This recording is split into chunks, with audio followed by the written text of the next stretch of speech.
Gachagua'S impeachment.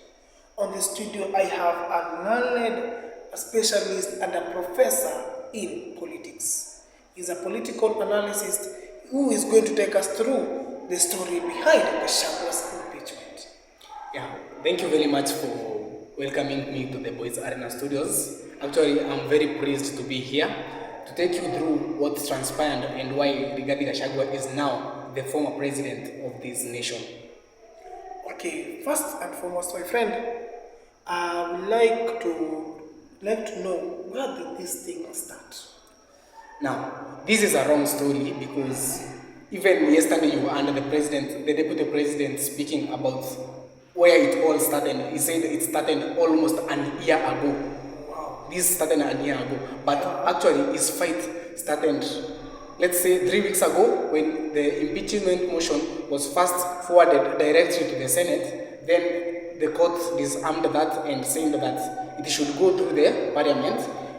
So my friend, this thing was not taken to the National Assembly first because I believe it was taken to the National Assembly first by the Kibwezi East MP Mwengi Mutuse.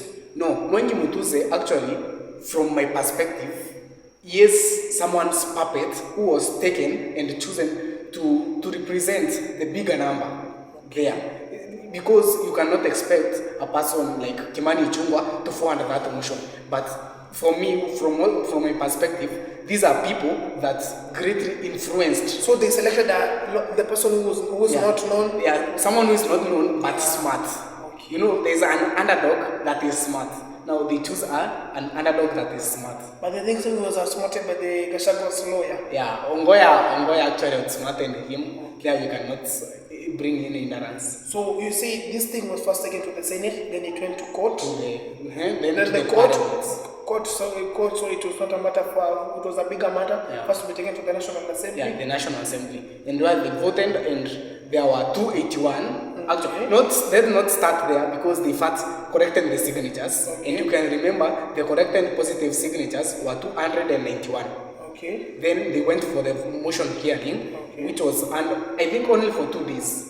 Yeah, it ran for 48 hours. For 48 hours, and all things were over. Now, the big question comes in your mind is that a motion that is set to help the people of Kenya can take even more than 5 years in the same parliament, but a motion that to impeach the deputy president takes only 48 hours. So this is a big question that Kenyans actually should ask themselves, because this now makes you to feel that this is propelled by something. Yeah. There was 281 that voted for his impeachment. There were, I think, 40. There were 40.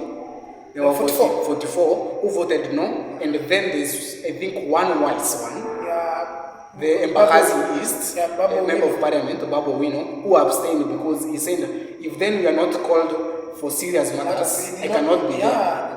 Because even see, he's a learned person. He wants greatness in Kenya. Because I think so. In 2027, he's going to run for maybe a senator or a governor in Nairobi County. I think so. Yeah. Whatever he will choose, may he win. Yeah. Now, this motion was later moved to the Senate.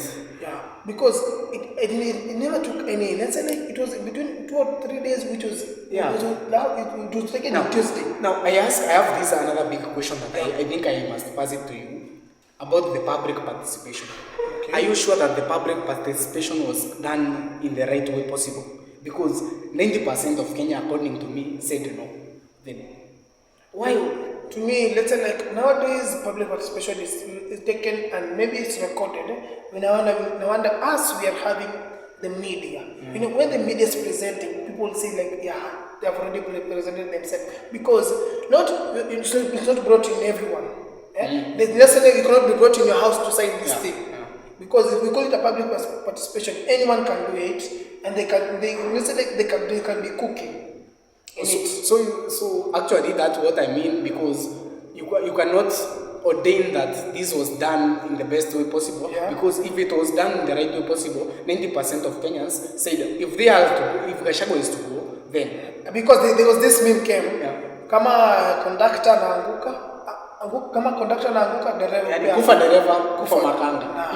If then this is going, then let them go both of them. Yeah, the government should go. The motion later went to the Senate, Yeah.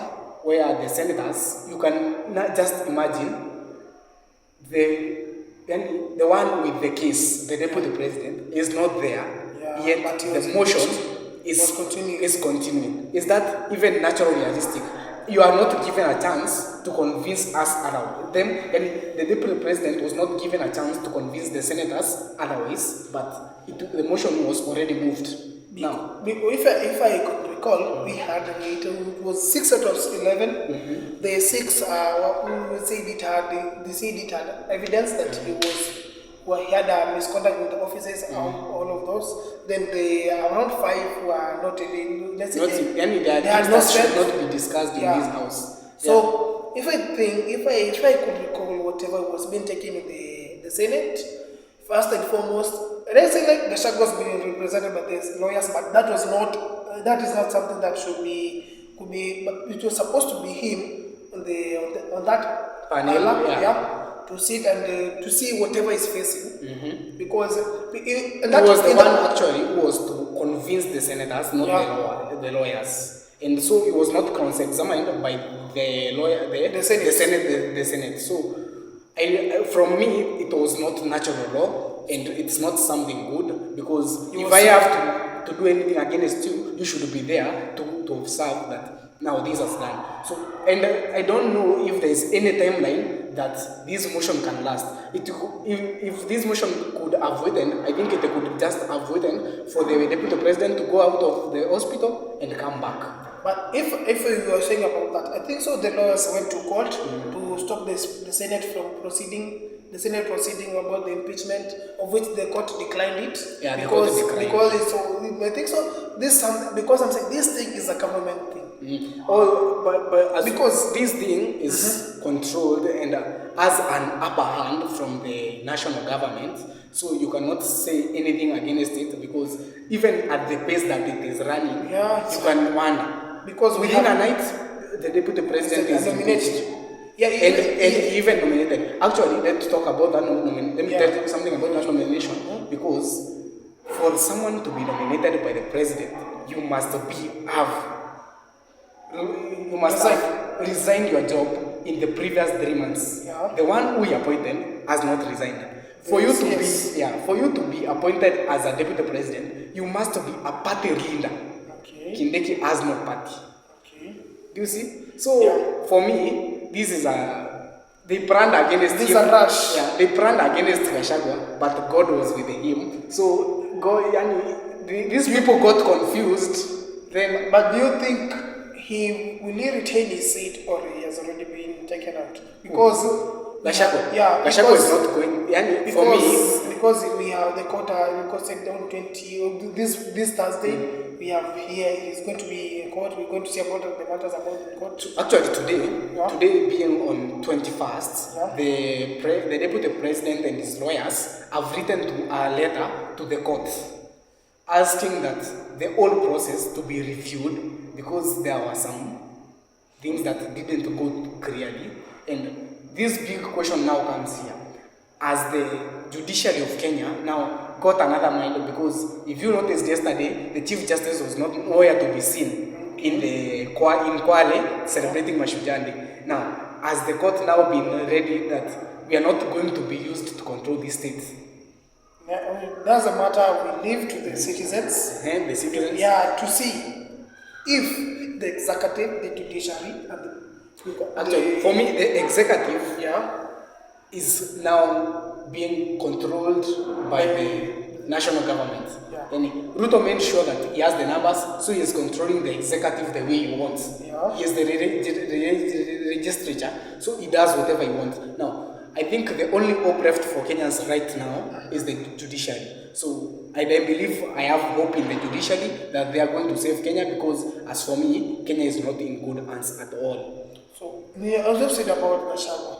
Do you think whatever Ruto did, according to the statement Gachagua said, or the speech which he released after getting out of the hospital, do you think did Ruto did something good to his deputy? Because if he's still a friend to Gachagua, do you think that was the best thing?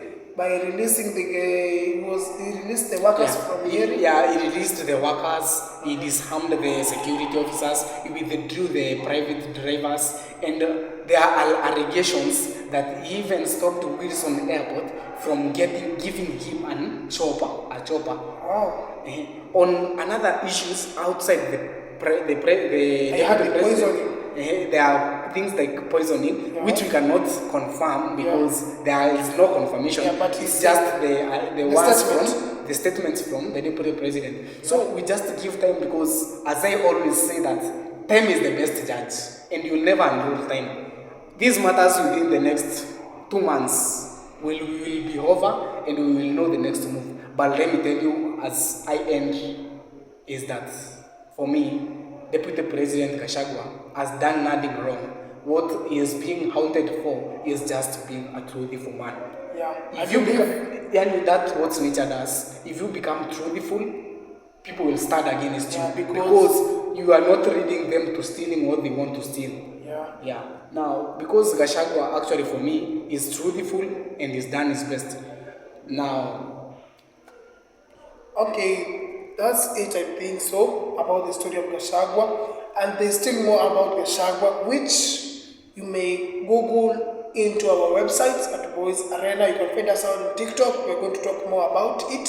You can find us out on Facebook, which we're going to discuss more about it in Facebook, Instagram, and YouTube. We shall get this video particularly about the story behind Gachagua'S impeachment. And I'll leave a question to you. Do you think Gachagua will retain his office? And another question goes to you. Will the president of Kenya, William Samoei Ruto, win the 2027 election? The ball is on your court. As citizens, we are told to practice our rights, and your rights on 2027 will matter at that moment. Thank you guys for being with us. We had our political analysis. He'll say his name, he'll say his social media platforms, where you can get him, where you can book appointments to discuss about the political matters.